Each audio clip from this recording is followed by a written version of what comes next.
Hello everyone! This is my first sewing tutorial video, which is actually I'm pretty excited about, starting up my YouTube page again. And probably for the first couple there won't be a whole lot of video editing.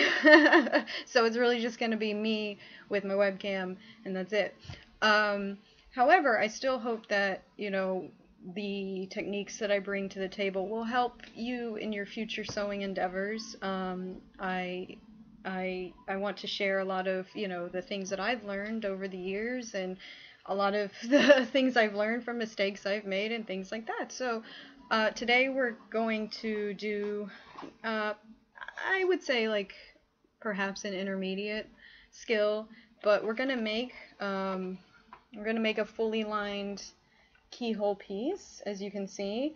Fully lined, no top stitching. There's a little tension there because my iron is not the best, but it's okay. But this would be useful for any garment that might have like a keyhole up here, or even another shape like a heart or even a diamond.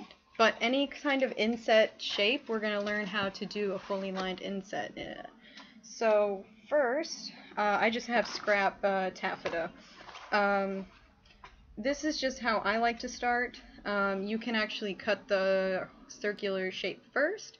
However, I just cut it after I sew it because for me, it gives me a better, a more accurate overlay when I put the two pieces together, just to first sew, or at least essentially baste the outline, and then go in, cut it, clip it, turn it. So here we go. Here is like I said, I drew my circle piece right there. I have my just single piece. It could be two pieces. I just have a scrap right now. And I'm gonna pin it down here. I'm gonna turn the webcam so you can actually see what my hands are doing. So first I'm gonna pin it into place, just to give myself an accurate handle when I put it through the machine. I probably wanted to iron this first, but this is just a test, a tutorial video. This is not necessarily like this is not necessarily going into any sort of judging. Alright, I pinned it, and now I'm just gonna follow my marking on the sewing machine. And I have put black thread on my machine so that you will better see the stitching in the tutorial video. Here we go. And I also like to bring up this point. I like to lift my presser foot a lot, as you can see here. I lift my presser foot quite often as I sew, because it helps release a lot of the tension from the dog feet as it's feeding into the machine. The dog feet is pulling the fabric underneath, and then the presser foot is also pushing down. So often on curves or other, even with very, very tricky fabrics, you're gonna get a lot of tension just because of that that machine feed.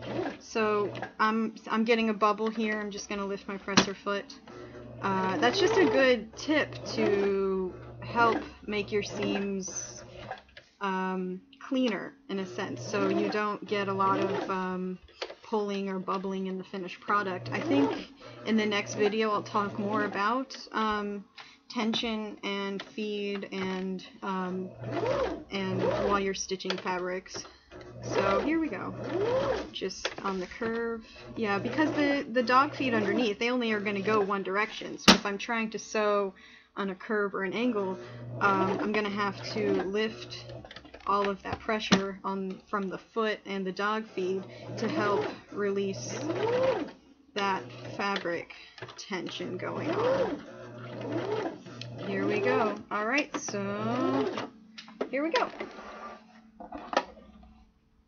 And snip, Yep. Okay, so now I have my nice little circular shape here, and I'm gonna go in and cut it and clip the edges and turn it. So here we go. So yeah, definitely if you are interested in learning various sewing techniques that are useful for your garments or your costumes, etc., I'm going to try and do more of these in the future because I think it's a really useful tool for those of you. I've done panels at various conventions and things, but I think it's easier to actually do these tutorial videos because people are more visual learners than a PowerPoint or just what I can tell them in a quick second. Especially if I get a lot of people at panels who are new to sewing in general, and they're not even sure where to start. So even trying to, I don't want to overwhelm them with information, but hopefully these tutorial videos will be available to them when they're ready to tackle these techniques and projects. So I want to encourage everyone to keep going forward. And I also would like to provide the resources to help them do that. Oh, okay. I got a little ahead of myself. So essentially what I'm doing now is I've cut, it's about about 1/8 of an inch. I like to just get pretty close. That's actually a little more than 1/8. That's probably 3/8. But I like to get pretty close to the seam. And then I also would like to get even closer to the seam to clip the edges. I'm clipping the edges right now because when I turn it, it's gonna, basically the inside fabric grain will not be in a sense in competition with the outside grain, like the different directions. So that's why essentially we want to make sure that we clip our seams. It's just to give the fabric the ease it needs after we've turned it to lay properly so it's not fighting against itself. I'm getting as close as I can to that stitching, but being very careful not to break the stitching.